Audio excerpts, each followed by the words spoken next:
Guys, आज ना हम बहुत टूटे टूटे से, बिखरे बिखरे से, दुखी दुखी से, बूढ़े बूढ़े से खुद को महसूस कर रहे हैं। और ये सब आपकी वजह से हो रहा है।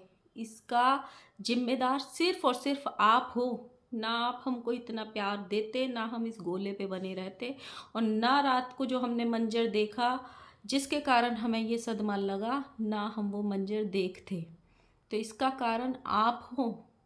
मतलब हम सोच बैठे थे कि अभी तो हम जवान हैं, अभी तो हमको परिवार पूरा करना है, बच्चों को खिला पिला के बड़ा करना है, फिर उनकी शादियां करेंगे, फिर हम उनके बच्चे खिलाएंगे, दादा दादी बनेंगे, नाना नानी। पर हमको क्या पता था गाइस, ये कलयुग है। यहाँ प्रकृति का नियम बदल चुका है। यहाँ खुद के पैदा होने से पहले भी बच्चे पैदा किए जा सकते हैं। हम बहुत सदमे में हैं गाइस।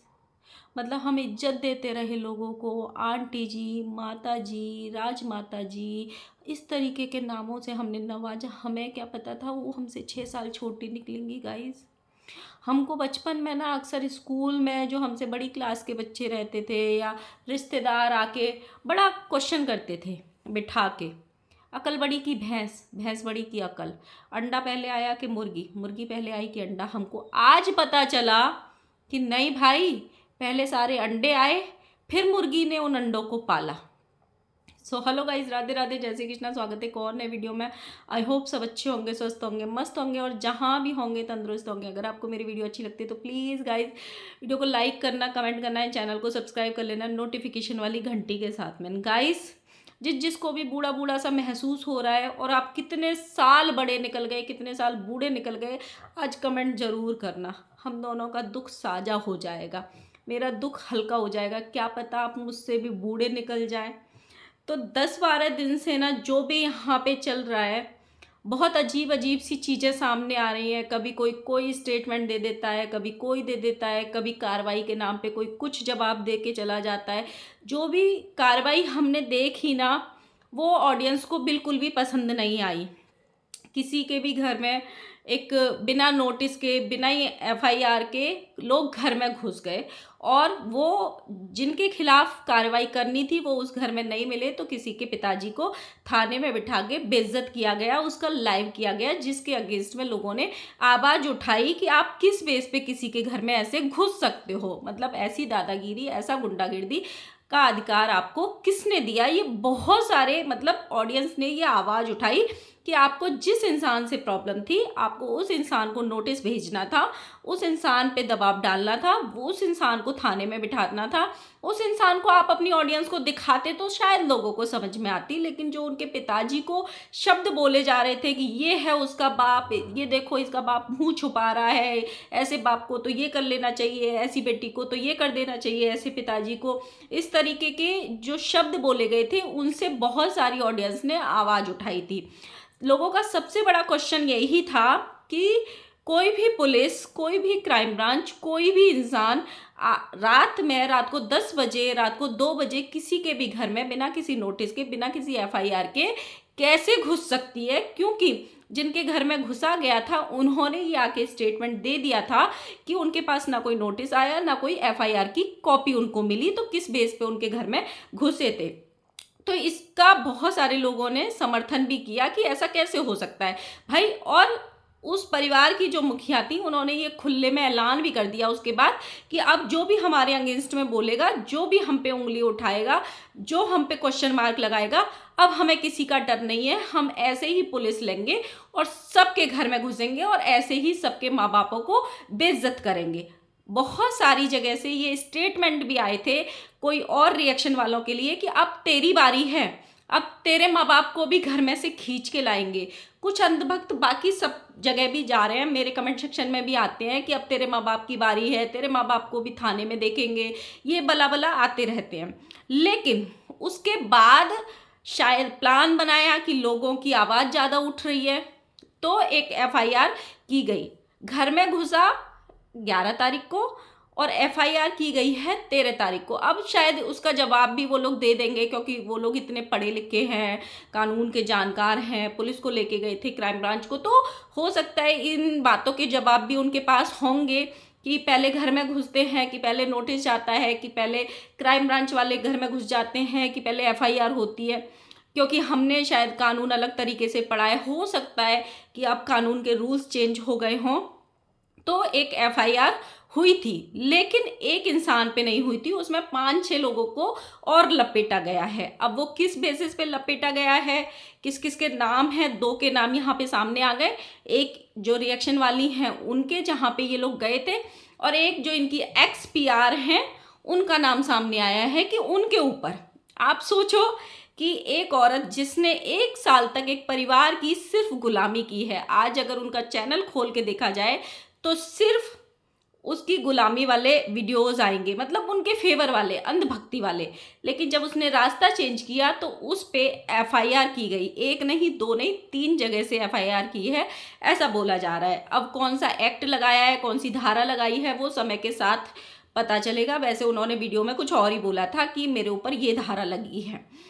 लेकिन मुद्दा ये है कि रात को हमने एक स्क्रीनशॉट देखा, जो उस घर की मुखिया ने एफआईआर में अपनी डिटेल्स डाली हैं। ये सबसे पहले तो उन्होंने अपना नाम लिखा। जब आप एक टीचर परिवार से होते हो, आप स्कूल चला रहे हो, 1 नहीं 2 नहीं 3, तो आप ये छोटी मोटी फॉर्म भरने की जो मिस्टेक्स होती हैं वो किसी भी कीमत पे कर ही नहीं सकते। और दूसरा, जिस काम को करने की आप सालों से सोच रहे हो कि हमको इस पे कार्रवाई करनी है, कार्रवाई करनी है, कार्रवाई करनी है, जब उसके अगेंस्ट में एफआईआर करने जाते हो और पूरा पुलिस की टीम लेके जाते हो और पढ़ी लिखी एक मुंह बोली बेटी भी लेके जाते हो, तो इतने बड़े बड़े मिस्टेक्स कैसे करके आ सकता है कोई भी इंसान। उसमें डेट ऑफ बर्थ में जो घर की मुखिया जी हैं, जो हॉस्टल भी चलाती थी, आज 3-3 स्कूलों की मालिक भी हैं, जो टीचर फैमिली का दावा करती हैं, जिनके पति मैथ के टीचर हैं, जो वहाँ पे गए थे, उस टाइम पे गए थे, जिनके बेटे फिजिक्स के टीचर, जिनके छोटे बेटे केमिस्ट्री के टीचर, जिनकी बेटी मोटिवेशनल स्पीकर। मतलब इतनी बड़ी मिस्टेक कोई कैसे कर सकता है, वो भी कानूनी कागजों में। एक होता है ना, आप कहीं हॉस्पिटल गए, आपने जल्दबाजी में, आपका कोई पेशेंट हॉस्पिटल में है और आपने जल्दबाजी में कोई फॉर्म भर दिया और आपको दिमाग काम नहीं कर रहा था, वो एक अलग रीज़न होता है। और एक ये होता है कि आप पढ़े लिखे नहीं हो, आप अपनी दादी को ले लो या किसी और को ले लो, वो अगर कोई उनसे कोई पूछेगा तो उनको अपना सन याद नहीं रहेगा कि हम इस वाले सन में पैदा हुए थे, दादी नानी वाले उनको छोड़ दो। लेकिन आज की डेट में हर मम्मियों को पता होता है कि उनकी कब शादी हुई, कब वो जन्म हुआ उनका, कब उनके बच्चे किस किस सन में पैदा हुए, सब उनको पता रहता है आज की जनरेशन में। और माता जी ने तो अभी जीवनी भी सुनाई थी अपनी 2 महीने पहले, 1 महीने पहले, कि 1993 में उनकी शादी हुई थी, 1994 में उन्होंने पहले बच्चे को जन्म दिया था। लेकिन उनके बच्चों के जो जन्म हैं उनमें भाई इतना झोल है। पहले तो सिर्फ बच्चों के पैदा होने में ही झोल था। कोई बोलता है 1994, कोई बोलता है 1995, कभी छोटा वाला जो तीसरे नंबर का है वो उठ के आ जाता है कि मैं 1994 में हुआ, कभी बेटी कुछ बताती है, बड़ा ही कन्फ्यूजन है। लेकिन जो माता जी ने कहर ढाया है ना हम लोगों पे, वो तो देखने लायक है। मतलब कानूनी कागजों में किसी पे एफआईआर करने जा रहे हैं और माता जी वहाँ पे अपनी डेट ऑफ बर्थ लिख के आती हैं 1996, मतलब हमसे भी 6 साल छोटी। हमको जब ये पढ़े ना भाई, सीने पे सांप लौट गए, हमारे दिल छलनी छलनी हो गया। समझ में ही नहीं आया कि जिनको हम आंटी जी बोल रहे थे, माता जी बोल रहे थे, सम्मान दे रहे थे, क्या क्या बोल रहे थे, वो तो हमसे 6 साल छोटी निकल गई। और गजब की बात ये है कि उनके बच्चे उनके पैदा होने से पहले कैसे पैदा हो गए। मतलब हमने एक सृष्टि का नियम पढ़ा था कि सृष्टि का एक नियम है, सृष्टि उसी हिसाब से चलती है कि लड़का लड़की का शादी होता है, वो सृष्टि को आगे बढ़ाते हैं, उनके घर में बच्चा आता है, फिर वो बड़े होते हैं, फिर उनकी शादी होती है, ऐसे ऐसे करके सृष्टि हमारी जो है वो आगे बढ़ रही है। लेकिन यहाँ हमने पहली बार देखा कि माता जी दुनिया में बाद में आई, पहले उनके बच्चे आ गए, 1 नहीं 2 नहीं, शायद तीनों ही आ गए। मतलब कैसे मतलब माता जी बड़ी हो गई थी, फिर उन्होंने शादी करी थी, तब उनको बच्चे मिले थे कि देखो माता जी आधार कार्ड है, आपका नाम लिखा है, हम ही तुम्हारे बच्चे हैं, या फिर साथ में ही जो बच्चे थे वो माताजी को बड़े कर रहे थे। कोई इतनी बड़ी मिस्टेक कैसे कर सकता है? और वो भी छोड़ दो, चलो वो हो गई मिस्टेक। एक इंसान होता है ना, उसको बहुत गहरी नींद में सो रहा होना, या बेहोश होना, या हिमालय पे चला जाए, या पाताल में चला जाए, या फिर पूरी दुनिया के किसी कोने में चला जाए, अगर उससे उसके बाप का नाम पूछा जाएगा ना, तो उसके बाप का नाम सिर्फ वही निकलेगा जो है, जो है। एक मोटिवेशनल स्पीकर जिज्जी हैं, वो जब भी कंट्रोवर्सी में आती है ना, बड़े ताव में आती हैं और हमेशा एक बात कहती हैं, एक बाप की औलाद हो ना तो ये करके दिखाओ, एक बाप की औलाद हो तो ये करके दिखाओ। बड़ी बार आपने सुना होगा। सो गाइस, मैं ये पूछना चाहती हूँ, जो एक बाप की औलाद रहती हैं उनको अपने बाप का नाम बड़े अच्छे से पता होता है। उनसे तुम बेहोशी की हालत में भी हिला के पूछोगे ना कि नाम क्या है बेटा बाप का, वो बताएगा वही जो उसके बाप का है। लेकिन अपने पिताजी का नाम FIR की कॉपी में अज्ञात कौन लिख के आता है? कौन? आप मुझे इसका आंसर दो, जो मेरी ऑडियंस है। भाई, जिनके पिताजी बचपन से साथ रहे हों, शादी तक साथ रहे हों, मतलब कोई जिनके पिताजी बचपन में छोड़ के भी चले जाते हैं ना, उन लोगों को भी अपने पिताजी का नाम कभी नहीं भूलता है, वो जुबान पे रटा रहता है। तो एक इंसान जो कानूनी कार्रवाई करने जा रहा है, वो अपने पिता का नाम अज्ञात कैसे लिख के आ सकता है? तो क्या ये कानूनी कार्रवाई करने का कोई मन नहीं था? सिर्फ लोगों को डराने का, धमकाने का ये वो था। एक ऑडियंस ने बड़ी आवाज उठाई, एक प्रेशर बना, इसीलिए एक FIR की गई जिसमें गलत सलत कोई भी डिटेल्स डाल दी गई हैं। मतलब कैसे? अगर आप कानूनी प्रक्रिया पूरी करने जाओगे तो ऐसी गलतियां करने की तो कोई गुंजाइश ही नहीं रहती। अगर आप प्रिंट मिस्टेक बोलोगे कि प्रिंट मिस्टेक हो गई है, तो वो मिस्टेक एक जगह होती है, दो जगह की, उसमें हर जगह होती है। पिता का नाम गलत लिखा हो सकता है कि आपने कुछ बोला, कोई अल्फाबेट चेंज हो गया उसमें, लेकिन आपने नाम लिखाया और उसका अज्ञात लिखा आ जाए, ऐसा कैसे?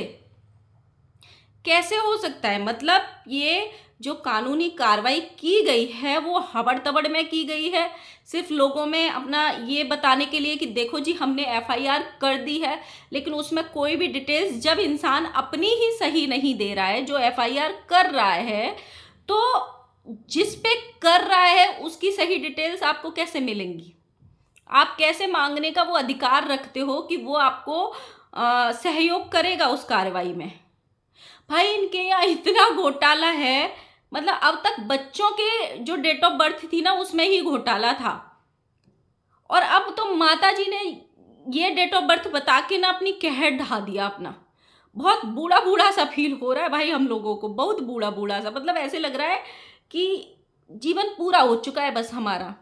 आप सोचो, मतलब माता जी हमसे 6 साल छोटी हैं, नाती हो गए उनके, पोते हो गए, बहू आ गई, और बहू भी उनसे सिर्फ 5 साल छोटी है, और बेटा उनकी उम्र से बड़ा है। मतलब घोर कलयुग की पराकाष्ठा है।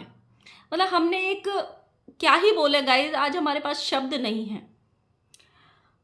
गाइज, जो जो बूढ़ा है ना आज, या बूढ़ा फील कर रहा है, वो आज जरूर बताना कि आप कितने साल बूढ़े निकल गए, कितने साल बड़े निकल गए, और आपको ये सुन के सदमा लगा था कि नहीं मिल लगा था? हमको बहुत लगा, इसीलिए हमको पता ही नहीं चला हम वीडियो में क्या बोले हैं और क्या नहीं बोले। मतलब हम अपने होश हवास सब कुछ खो बैठे हैं गाइज। आज मिलते हैं नई वीडियो में, उसमें होश हवास में वीडियो बनाएंगे। इसको बस आप झेल लेना हमारा सदमा समझ के। Bye bye guys.